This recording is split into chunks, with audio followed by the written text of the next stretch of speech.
Bonsoir chers internautes, que Dieu bénisse abondamment. C'est toujours avec une grande joie que nous vous retrouvons sur notre page Je suis Manfresh pour le bon combat de la vérité. Ce soir, nous allons parler d'un grand mystère du royaume des cieux. Le plus grand d'ailleurs. C'est le plus grand mystère du royaume des cieux. Le thème de ce soir est le suivant. Jésus-Christ homme est-il vraiment Dieu? Est-ce que Jésus-Christ homme, Jésus de Nazareth, est-ce qu'il est Dieu? C'est de ce thème que nous allons parler ce soir. On entend dans le milieu chrétien certains qui disent Jésus il n'est pas Dieu, mais il est seulement le Fils de Dieu. Mais que dit la Manfresh en ce qui concerne la divinité de Jésus-Christ? Est-ce que Jésus, il est Dieu ou il est simplement un petit Dieu à côté de Dieu? Que le nom du Seigneur soit béni. Nous allons lire l'Écriture et nous prenons sans plus tarder nos Bibles. Dans Colossiens 2, verset 2, mais je vais lire le verset 1 à 2. Je veux en effet que vous sachiez combien est grand le combat que je soutiens pour vous et pour ceux qui sont à Laodicée et pour tous ceux qui n'ont pas vu mon visage en la chair, afin qu'ils aient le cœur rempli de consolation et qu'ils soient unis dans la charité et enrichis d'une pleine intelligence pour connaître le mystère de Dieu, savoir Christ. Donc le mystère de Dieu là, c'est Christ. Le mystère de Dieu, c'est Jésus-Christ. Donc si tu as compris ce mystère là, tu as tout compris. Car Christ est le mystère de Dieu. Et beaucoup n'ont pas compris ce mystère là. Mais ce soir, par la grâce de Dieu, et au travers de la Manfresh, nous allons encore vous enseigner afin que vous compreniez les Écritures et la puissance de Dieu. Que le nom du Seigneur soit béni. Est-ce que Jésus-Christ homme là, il est vraiment Dieu? Ou bien c'est un petit Dieu à côté de Dieu? Parce qu'on ne comprend pas bien. Tantôt il dit non, le Père m'a envoyé. Donc on se dit non, si le Père l'a envoyé, c'est-à-dire le Père est là et puis le Fils est là. Et ça mélange les gens. Un jour les disciples lui ont demandé, mais pourquoi tu parles en parabole? Il a dit quoi? Il parle ainsi afin que qu'en écoutant là, ils ne comprennent pas. Les gens vont écouter mais ils ne vont rien comprendre. Donc il fait exprès. Sinon nous qui sommes de lui, nous qui avons l'esprit de vérité, nous le comprenons aisément. Et nous savons de quoi il parle. Que le nom du Seigneur soit béni. Nous allons prendre l'écriture dans Ésaïe 35 que nous allons lire. Ésaïe 35 à partir du verset 4. Que dit l'écriture dans Ésaïe 35 verset 4? Et on va voir à partir du verset 4 et suivant, nous allons voir réellement si Jésus là, il est Dieu ou bien il n'est pas Dieu. Ésaïe 35 verset, à partir du verset 4. Dites à ceux qui ont le cœur troublé, prenez courage, ne craignez point. Voici votre Dieu. La vengeance viendra, la rétribution de Dieu. Il viendra lui-même et vous sauvera. On dit Dieu viendra lui-même. On n'a pas dit il va envoyer quelqu'un, il dit il viendra lui-même. Et il va vous sauver. Mais quand ce Dieu va venir là, comment on va savoir que Dieu est venu lui-même? Il faut qu'il nous donne des signes. Et on va lire encore la suite au verset 5 et 6. Il dit alors s'ouvriront les yeux des aveugles, s'ouvriront les oreilles des sourds. Alors le boiteux sautera comme un cerf et la langue du muet éclatera de joie. Amen. Donc quand Dieu va venir, voici les signes qui vont s'accomplir. Ces signes se sont accomplis quand Jésus-Christ homme était sur terre. Donc Jésus-Christ homme n'était rien d'autre que la manifestation de Dieu. Le Dieu invisible s'est rendu visible en la personne de Jésus de Nazareth. En la personne de Jésus de Nazareth. Donc Jésus-Christ homme là, c'était le Dieu esprit qui avait pris un corps de chair. Mais seulement que quand le Dieu esprit prend un corps de chair, il est limité. Il n'est plus Dieu tout puissant, mais il est Dieu puissant. N'empêche qu'il soit Dieu. Que le nom du Seigneur soit béni. Nous sommes là pour prêcher le mystère de la divinité de Jésus-Christ. Le mystère de la divinité de Jésus-Christ. Parce qu'il y a beaucoup qui ne comprennent pas ce mystère-là. Pour eux, Jésus, c'est-à-dire au ciel, voilà, il y a un banc. Au ciel, il y a un banc. Voilà, il y a Dieu le Père, il y a Dieu le Fils, et il y a Dieu le Saint-Esprit. Dieu le Père, Dieu le Fils et le Dieu le Saint-Esprit qui forment une seule personne. C'est quoi tout ça là? Au ciel, il n'y a pas de banc. Il y a un seul trône. Et celui qui est assis dessus s'appelle Seigneur Jésus-Christ. Le Dieu tout-puissant, le Dieu tout-suffisant. Au ciel, il n'y a pas de banc. Et on dit au nom de Jésus, tout genou fléchit dans les cieux, sur la terre et sous la terre. Donc si réellement au ciel là, il y a un Dieu le Père, il y a un Dieu le Saint-Esprit, au nom de Jésus là, et les deux là, ils fléchissent genoux. Le Saint-Esprit et le Père fléchissent genoux devant le nom de Jésus. Or le Père, le Fils ne peut pas fléchir genoux devant le Fils. Ça pour dire que en vérité, ce n'est que la même personne divine. La personne de Jésus-Christ. La personne de Jésus-Christ. Que le nom du Seigneur soit béni. Donc au ciel là, il n'y a pas trois personnes de la divinité, mais une seule personne divine, c'est-à-dire le Seigneur Jésus-Christ. Et nous allons prendre l'écriture, on va partir dans Jean 10. Jean 10.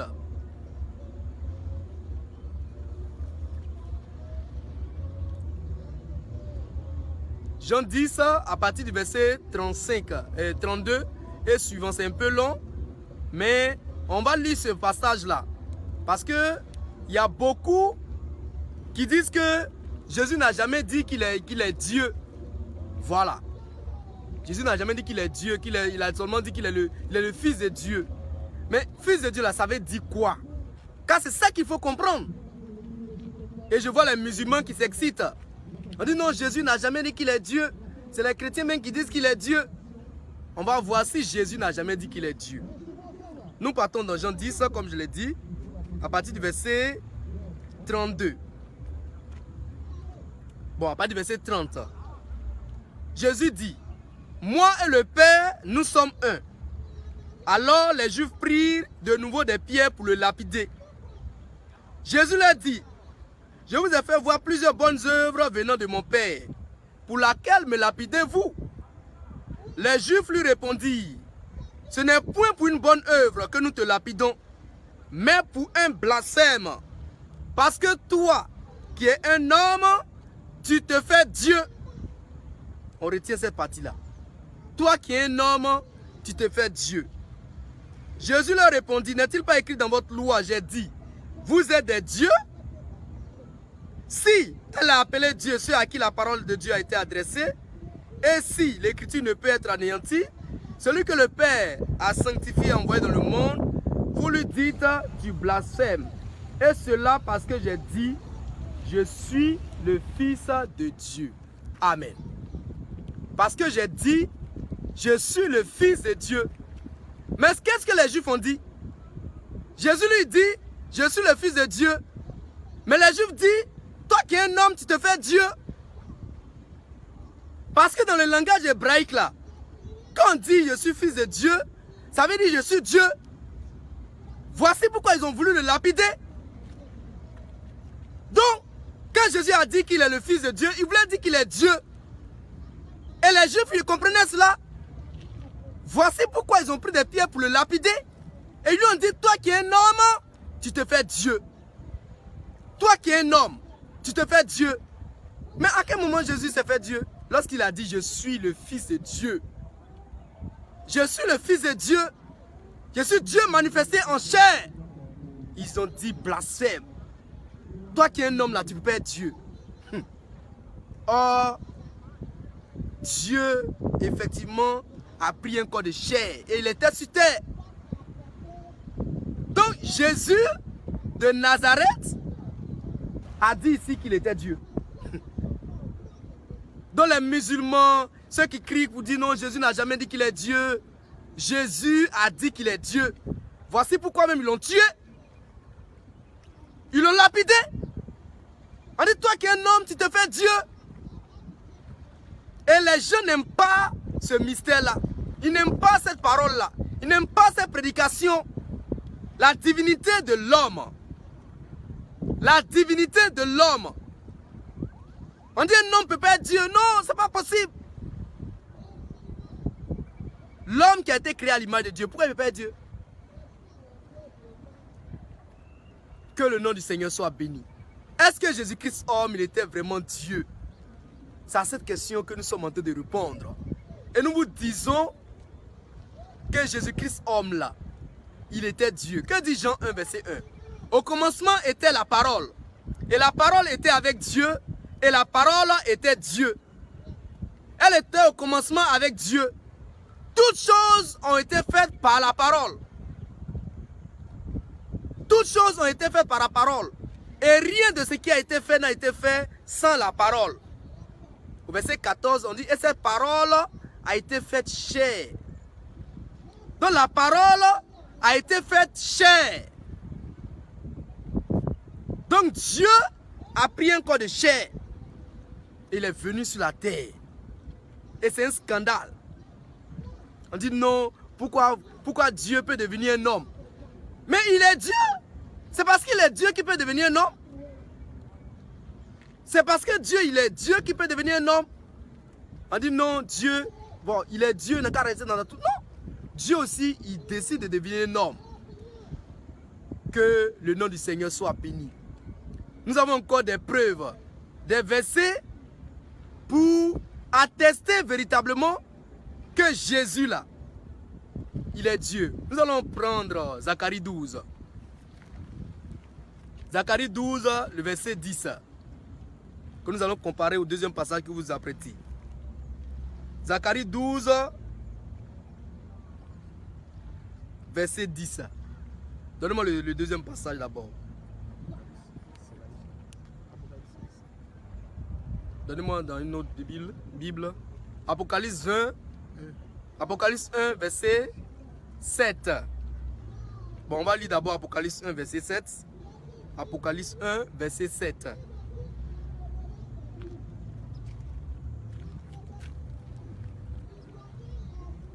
Et on prend Zacharie 12 là-bas. Apocalypse 1, verset 7. Voici, il vient avec les nuées, et tout œil le verra, même ceux qui l'ont percé, et toutes les tribus de la terre se lamenteront à cause de lui. Oui, amen. Qui a été percé? C'est Jésus. C'est ce qui atteste Jean aussi. C'est Jésus qui a été percé. Un des soldats a percé Jésus. D'accord. Maintenant, on va voir dans Zacharie 12, verset 10, que nous allons lire maintenant. C'est l'Éternel qui parle ici, s'il vous plaît. Il dit, alors, je répandrai sur la maison de David et sur les habitants de Jérusalem un esprit de grâce et de supplication. Ils tourneront les regards vers moi, l'Éternel, bien sûr. Celui qu'ils ont percé Ils pleureront sur lui comme on pleure sur un fils unique. Ils pleureront amèrement sur lui comme on pleure un fils, un premier-né. Sur un premier-né. Amen. L'Éternel dit, ils vont tourner les regards vers celui qu'ils ont percé. Moi, qu'ils auront percé. Alléluia.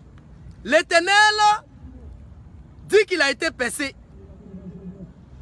Le Dieu de l'Ancien Testament, celui qui s'appelle Jésus là, et qui s'appelle l'Éternel, il dit que ils l'ont percé, ou du moins ils vont le percer. Mais cette écriture s'est accomplie en une personne, en Jésus de Nazareth. C'est lui qui a été percé. Or l'Éternel a prophétisé qu'il sera percé lui aussi. Et quand il va revenir un jour à la fin des temps, ceux qui l'ont percé vont pleurer, qui vont voir que c'est lui qu'ils ont percé. Donc en vérité, celui qui a été percé là, l'Éternel qui a prophétisé qu'il sera percé, cette écriture s'est accomplie en Jésus de Nazareth. Donc Jésus de Nazareth est le Dieu de l'Ancien Testament. C'est la même personne. Le Dieu de l'Ancien Testament, de Zacharie 12, 10, qui a prophétisé qu'il sera percé là, c'est Jésus. Voici pourquoi nous vous disons par la main fraîche que Jésus là, il est Dieu. Jésus est Dieu.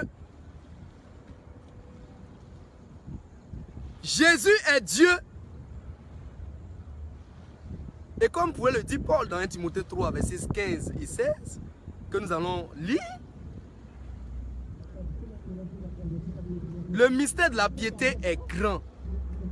Dieu a été manifesté en chair.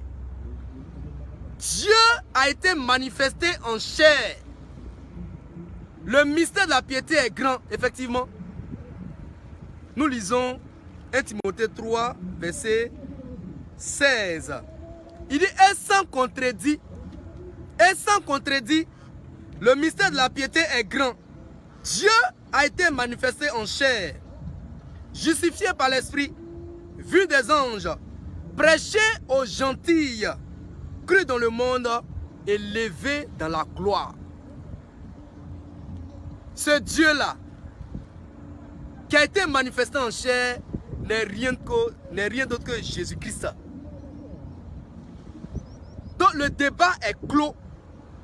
Est-ce que Jésus est Dieu? Oui. Jésus là, il est Dieu. C'est notre Dieu. Jésus est Dieu. Il n'est pas le petit Dieu à côté d'un autre Dieu. Non. Ce que les adeptes de la Trinité doivent comprendre, c'est qu'on pouvait...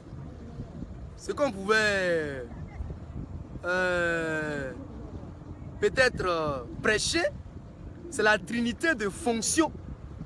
J'explique. La trinité de fonction, mais pas de trinité en tant que telle de personne. Non, non, non, non, non, non. C'est-à-dire le même Dieu, en tant que Père, il a créé toutes choses. En tant que Fils, il est venu mourir pour nos péchés. Et il est revenu en tant que le Saint-Esprit. Donc, Dieu s'est manifesté comme ça. Il n'y a pas trois personnes, mais c'est une seule personne divine. Que le nom du Seigneur soit béni. Nous allons prendre notre écriture pour montrer réellement toujours que Jésus-Christ est Dieu.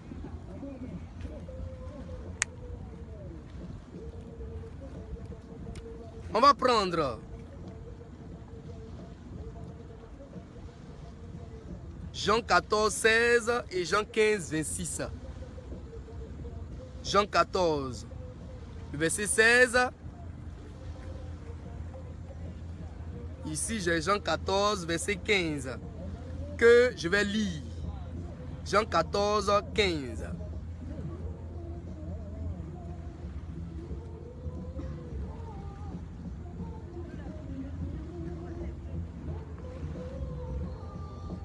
Il dit, et moi, c'est Jésus qui parle. Je prierai le Père et vous donnera un autre consolateur, afin qu'il demeure éternellement avec vous. Je prierai le Père et le Père va vous donner un autre consolateur, afin qu'il demeure éternellement avec vous.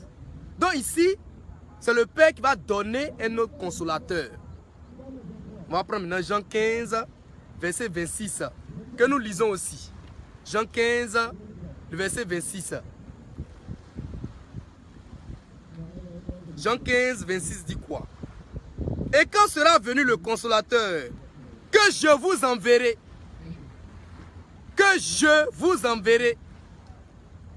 de la part du Père, l'Esprit de vérité qui vient du Père, il rendra témoin de moi. Tout ça, c'est pour bagabaga les gens.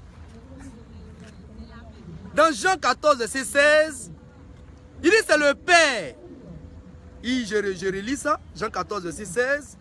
Et moi, je prierai le Père et il vous donnera un autre consolateur. C'est le Père qui va donner le consolateur. Dans Jean 15, verset 26, il dit c'est lui Jésus. Lui Jésus qui va envoyer le consolateur. Et puis il ajoute de la part du Père, c'est-à-dire quoi? C'est très simple. C'est quand il va monter là. Quand il va monter et qu'il sera dans sa position de Père là, c'est là maintenant qu'il va envoyer le consolateur. C'est tout. Donc le Père et le Fils, ça sont un, effectivement. Le Fils c'est le Père c'est le Fils. Ce n'est pas deux personnes. Non, non, non, non. Car il est dit, l'autre côté c'est que c'est le Père qui va envoyer le consolateur. Mais dans nos passés, il dit non. C'est lui, Jésus, qui va envoyer le consolateur. Il faut comprendre que le Père et puis lui, c'est une seule personne divine. Il n'y a pas deux. Que le nom du Seigneur soit béni. Vraiment, on a beaucoup de choses à dire et un seul dimanche ne pourra pas suffire pour parler du mystère de Jésus-Christ. Ce grand mystère du royaume des cieux, c'est le mystère de Dieu lui-même qui est là. Le mystère de Dieu là, que nous tous on doit comprendre, c'est Jésus-Christ. Et ce mystère là, on va prêcher ça afin que chacun de nous puisse comprendre qui est véritablement Jésus, qui est Christ. Et ce soir, nous allons donner quelques versets. Il y en a encore plusieurs. Au fur et à mesure, on va égrener les versets pour montrer qu'il n'y a pas de débat. Non, il n'y a pas de débat. Jésus est Dieu. Jésus là, il est Dieu. Dieu manifesté en chair. Dieu manifesté en chair. C'est Jésus. Donc quand quelqu'un ne croit pas que Jésus il est Dieu là, sa foi là, non, il n'a même pas encore commencé la foi. Quand quelqu'un croit en un Dieu, en trois personnes divines, sa foi, il n'a pas encore commencé la foi. Que le nom du Seigneur soit béni.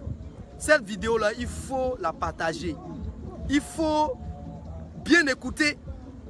Il faut bien vérifier ce qu'on dit. Et l'esprit de vérité va te conduire dans toute la vérité. Que tu écoutes, bien sûr. Que le nom du Seigneur soit béni. Pour ce soir, nous allons prendre congé de vous. Et vous retrouver dimanche prochain à la même heure, sur la même page.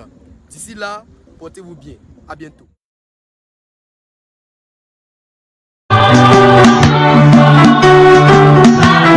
C'est le pain de vie qui descend du ciel.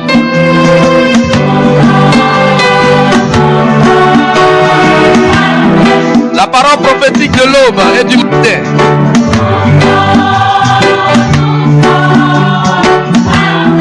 Pour la perfection des saints.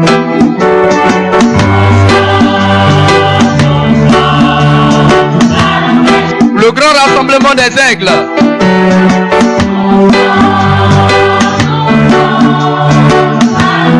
Autour du mystère du cadavre.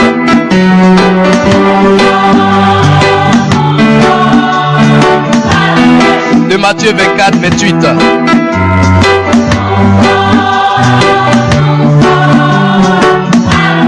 Réjouis-toi et sois dans l'allégresse.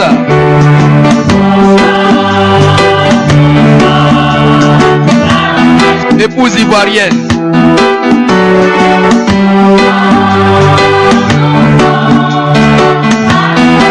Épouse de l'agneau qu'elle a comme immolé.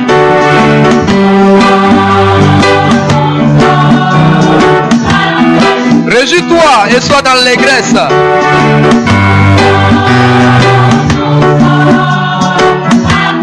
Épouse ivoirienne.